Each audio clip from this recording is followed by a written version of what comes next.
আমার বয়স 26 বছর, আমি হস্তমৈথুনে অভ্যস্ত আজ 8 বছর যাবৎ। এই গোপন পাপের কথা বাসায় কেউই জানে না। এদিকে বিয়ের বয়স হওয়ার কারণে মা বাবা সবাই মিলে আমার বিয়ে ঠিক করে, কিন্তু আমি ভয়ে না করতে পারছিলাম না।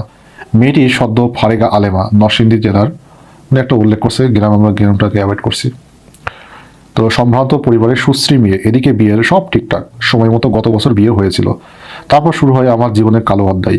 বাসর রাতে আমি একটি অজুহাত দিয়ে স্ত্রীর কাছে পলাতক ছিলাম, এর পরের দিনও এভাবে 3 দিন স্ত্রী থেকে দূরে থাকার কারণে বিষয়টি পরিবারের সদস্যের কাছে সন্দেহ হলো। আমি না পেরে স্ত্রীর কাছে যাই, কিন্তু আমার কোনো কিছুই হচ্ছিল না। স্বাভাবিকভাবে যতটুকু স্পর্শ বিষয়গুলো হয়েছে, কিন্তু কোনো হক আমি আর আদায় করতেই পারিনি।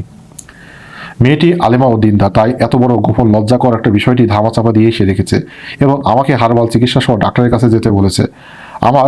ডাক্তার আমার গোপন অঙ্গ দেখে বলেছে যে আপনি সুস্থ হওয়ার আশঙ্কা 5% আর সুস্থ না হওয়ার আশঙ্কা 95%। অনেক চিকিৎসা করার পরেও আমার ঠিক হয়নি। আমার স্ত্রী 5 মাস ধৈর্য ধারণ করার পর সেই বিষয়টি তার পরিবারকে জানিয়ে ফেলে এবং পারিবারিকভাবে আমাকে ডিভোর্স দেওয়ার সিদ্ধান্ত নেয়। আমি আমার স্ত্রীকে নগদ 5 লক্ষ টাকা, অনেক ভরি স্বর্ণ উপহার দেবো এমনটা বলেছি, কিন্তু সে একজন আলেমা। যতটুকু বুঝলাম তার এই প্রাপ্তির কাছে সোনা দানা টাকা পয়সা কিছুই না। অবশেষে আমার স্ত্রী আমাকে তালাক দিয়ে চলে যায়। আমি এখন এক মানবতার জীবন যাপন করছি, পরিবার ও সমাজে কোথাও আমার মুখ দেখাতে পারি না। প্রায় সবসময়ই সুসাইড করতে ইচ্ছে হয়। অনেক সময় ঘুমের ট্যাবলেট খেয়ে পড়ে থাকি, অনেক সময় ইচ্ছে হয় বিষ খেয়ে ফেলি। আমার জীবন একটি জ্বলন্ত অগ্নিকুণ্ড। এই জীবন বেঁচে রেখেই বা লাভ কি? নিজের হাতে নিজের জীবনকে ধ্বংস করে দিয়েছি। হস্তমৈথুন নামক অভিশাপ আমার জীবনকে শেষ করে দিয়েছি। ঘটনাটি বলেছেন ভুক্তভোগী, নাম প্রকাশে অনিচ্ছুক, দুবাই থেকে ওনার এক বন্ধু। তাহলে এই জিনিসটা কিন্তু আমাদের তরুণ প্রজন্মের কাছে কিন্তু একটা শিক্ষণীয় ঘটনা। আমরা প্রত্যেকটা বিষয়গুলো একটু ব্যাখ্যা করার চেষ্টা করবো। সেটা হচ্ছে, যারা মানে না জেনে ইচ্ছায় বা অনিচ্ছায় লাগাতারভাবে মাস্টারবেশন করেই যাচ্ছেন, তাদের জন্য এখানে শিক্ষা। এটা করলে দেখেন, ওনাদের টাকা পয়সা সম্পদ সব ছিল। দুবাই থাকে, মানে অনেক ধনাঢ্য একটা দেশ, মধ্যপ্রাচ্যের, আমরা সবাই জানি। তো এই দুবাই দেশে তাদের ব্যবসা থাকা সত্ত্বেও, টাকা পয়সা থাকা সত্ত্বেও, সে একটু সুন্দরী দিনদার মেয়েকে বিয়ে করলো। স্ত্রীও সাপোর্টিভ ছিল, সব কিছু ঠিক ছিল। সে টানা 3 দিন স্ত্রীর কাছে কোনো কিছু করতে পারলো না, অক্ষমতা প্রকাশ করলো। সে নিজে উল্লেখ করছে 8 বছর ধরে হস্তমৈথুন, দীর্ঘদিন ধরে। এই জিনিসগুলো যুবকদের একটা সুন্দর একটা সুখের সম্পর্ক, ভবিষ্যৎ নষ্ট করে দেয়। তাহলে এখানে আসলে যে জিনিসটা ঘটছে সেটা হচ্ছে, উঠতি বয়সে, বিশেষ করে বয়ঃসন্ধিকালে তরুণ, বিশেষ করে যুবকেরা, কিশোররা নিজেকে সামলিয়ে রাখতে পারে না। বিভিন্ন পর্নোগ্রাফি, বন্ধুদের সাথে গল্প গুজব করে এই জিনিসটাকে, যে গুনাহের কাজ, এটা যে ক্ষতি, আমাদেরকে আল্লাহ তাআলা যে সমস্ত বিধান হারাম করে দিয়েছে, নিষেধ করে দিয়েছে, সেটা মানব জাতির কল্যাণের জন্য, মানে মানুষের এটা উপকার হয়। তাহলে এই জিনিসটা অতিরিক্ত করার কারণে তার ভিতরে পুরুষত্বটা ধীরে ধীরে কমে যায়। সে ভয় পেয়ে যায়। সে আর বিয়ে করার সত্ত্বেও স্ত্রীকে আর ধরে রাখতে পারে নাই। ঘটনার প্রেক্ষাপট ছিল এটাই। আমি যে জিনিসটা শেয়ার করবো সেটা হচ্ছে যে, ইসলামে কিছু বিষয়টাকে একদম নিষেধ করে দেওয়া আছে যে পুরুষেরা বিয়ে করতে পারে না, অক্ষমতা, বা নারীরা ডিভোর্স দিতে পারে, যেটাকে বলা হয় পুরুষের লিঙ্গের একেবারে শীতলতা, মানে কখনো শক্তই হয় নাই, মানে সে জন্মগতভাবে অক্ষম, মানে প্রায় নারী পুরুষের মধ্যে কোনো কাম বাসনা তার নাই, কোনো তার ইচ্ছা আকাঙ্ক্ষা শেষ হয়ে গেছে। একজন সুন্দরী বা স্ত্রীকে সে পাশে পেয়েও সে তার নিজের চাহিদা এবং স্ত্রীর হক আদায় করতে সে ব্যর্থ হচ্ছে, বা চিকিৎসা করলেও এটা ভালো হওয়ার সম্ভাবনা নাই। সেই ক্ষেত্রে কোনো পুরুষের বিয়ে করাটা জায়েজ না, বা দরকার নাই, শুধু শুধু একজনের জীবনটাকে নষ্ট করে দেওয়া। কিন্তু এখানে আসলে একটা মিসগাইডেড, মানে ভুল একটা ধারণা কাজ করে।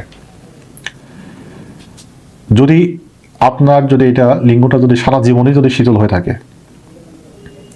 বা আপনি লিঙ্গটা স্ত্রীর যোনিপথে প্রবেশ করাতে সম্পূর্ণভাবে ব্যর্থ হয়ে যান, আংশিক এবং সম্পূর্ণ, মানে কমপ্লিটলি, তাহলে সেই ক্ষেত্রে আপনার অক্ষমতা হতে পারে। সেটা লাগাতার 1 বছর, 2 বছর, 3 বছর, 5 বছর, দীর্ঘদিন ধরে আপনার ভালো হচ্ছে না, এই বিষয়টা অক্ষমতা। কিন্তু আমাদের সমাজে দেখা যাচ্ছে যে, বিশেষ করে 30 পার হয়ে গেছে কিছু পুরুষ আছে, যাদের আমরা পরীক্ষা নিরীক্ষা করে দেখার পরও দেখি যে তাদের যৌন সক্ষমতা আছে, কিন্তু সেটা ধামাচাপা, মানে চেপে আছে আর কি।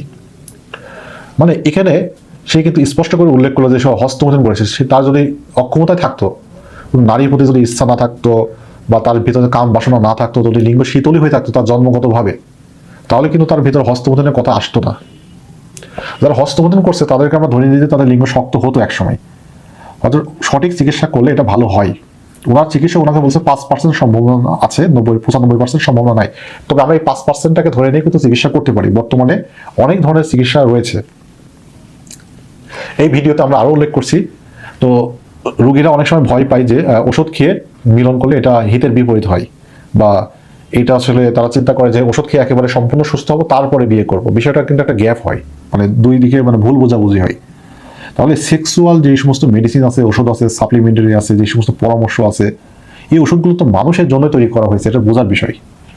এটা আপনাকে সারা জীবন খেতে হবে না, এটা যখন প্রয়োজন তখন খেতে হয়। যদি এমন হতে পারে যে না, আপনাকে মাঝে মাঝে খেতে হচ্ছে, খেয়ে যদি আপনি ভালো থাকেন, যদি স্ত্রীর হক আদায় করতে পারেন, তাহলে এই জিনিসটা কিন্তু দোষের কিছু নয়। দুনিয়ায় মানুষ সমস্ত জিনিসের রোগের কিন্তু ওষুধ খাচ্ছে। এখন অল্প বয়সে অনেকে ডায়াবেটিস দেখা যাচ্ছে, হার্টের সমস্যা হচ্ছে, প্রেশারের সমস্যা হচ্ছে, অ্যাজমার সমস্যা আছে, চোখের সমস্যা আছে, এই সব কিছু কিন্তু মানুষ ওষুধ চালিয়ে যাচ্ছে। এই কিছু মানুষের পরীক্ষা নিরীক্ষা, মেডিকেল ফিটনেসের রিপোর্ট স্বাভাবিক হওয়া সত্ত্বেও মানসিক একটা ভয় ভীতির কারণে ওষুধ খেতে ভয় পায়। হয়তো আপনি ওষুধ খেয়ে যদি আপনি দাম্পত্য জীবনটাকে ভালো রাখতে পারেন, তাহলে আপনি সুস্থ। এটা অনেক পুরুষের কিন্তু মোটামুটি এটা ওষুধ খেয়েই দাম্পত্য জীবনটাকে ধরে রাখতে হয়। তবে বেশিরভাগ পুরুষই ওষুধ ছাড়াই দাম্পত্য জীবনটা সুন্দরভাবে লিড করতে পারে। তো এই জিনিসটা মেনে নিতে হবে, স্ত্রীদেরকেও নিতে হয়, আর স্বামীদেরকেও বুঝতে হবে যে এই জিনিসটা খুব খারাপ কিছু না, যেহেতু আপনি ভুল হয়ে গেছে, তওবা করছেন, ফিরে আসছেন। তাহলে এই ক্ষেত্রে আপনি কি করবেন? এখন বর্তমানে যে আপনার 5% ডাক্তার বলছে, সেই জন্য আপনি আরেকজন ডাক্তারের পরামর্শ নেবেন। প্রথম পরামর্শ, এই জিনিসটা আপনি উল্লেখ করেন না যে লিঙ্গ আসলে আপনি কি বলছেন, যে আসলে জন্মগতভাবে কোনো ত্রুটি আছে কিনা, লিঙ্গ কি একেবারে শক্ত, কতদিন ধরে হয় নাই, আপনি আসলে মানসিকভাবে ভয় পেয়েছিলেন কিনা, বা শারীরিকভাবে ভয় পেয়েছেন বা অক্ষমতা ছিল, এখানে অনেকগুলো বিষয় আছে। হরমোনাল কোনো ত্রুটি ছিল কিনা, বা লিঙ্গের ডুপ্লেক্স পরীক্ষা, আল্ট্রাসোনোগ্রাফি করে রক্তনালীতে কোনো ব্লক আছে কিনা, বা শক্ত মানে চিকিৎসক যে ডুপ্লেক্স পরীক্ষা করার আগে যে একটা ইনজেকশন দেয় বা কোনো ওষুধ আপনি খেতে বলছে, সেই ওষুধটা কি আপনি ঠিক মতন খেয়েছিলেন কিনা, আর সিমেন্ট পরীক্ষা করছেন কিনা, প্রত্যেকটা বিষয়গুলোকে একদম ক্লিয়ার করতে হবে। সেই জন্য আরেকজন চিকিৎসককে দেখান। আমার মনে হয় এই জিনিসটা ভালো করা সম্ভব। এটা আমরা বলছি এই জন্য যে যেহেতু আপনি 8 বছর হস্তমৈথুন করেছেন, তারপরে আপনার ভিতরে সক্ষমতা আছে, সেটা হয়তো ইনঅ্যাক্টিভ বা জিনিসটা চেপে আছে, সেটা চিকিৎসা করলে আপনি আবার পূর্বের জীবনে ফিরে আসতে পারবেন। কারণ এইরকম রোগী আমরা কিন্তু প্রতিনিয়ত কিন্তু দেখছি, যেটা আসলে একটু কাউন্সিলিং এর প্রয়োজন হয়, একটু ভুল বোঝাবুঝির কারণে যেটা স্বামী স্ত্রীর মধ্যে এই ব্যবধানটা তৈরি হয়ে যাচ্ছে। অনেক অবিবাহিত যুবক সারা জীবন বিবাহ না করে পার করে দিচ্ছে, 40 হয়ে যাচ্ছে, 35, 36, 50 ইত্যাদি ইত্যাদি। যদি সে বিয়ে করতো অনেক ভালো হতো। কিন্তু আপনার বিষয়টা আসলে একটু কষ্টদায়ক ছিল, যে স্ত্রী আসলে অপেক্ষা করা সত্ত্বেও আপনি চিকিৎসা নিয়েছেন, কিন্তু এটা ভালো হয় নাই। সেই জন্য নিরাশ হবেন না, আল্লাহর কাছে দোয়া করেন, ইনশাল্লাহ এটা চিকিৎসা আছে।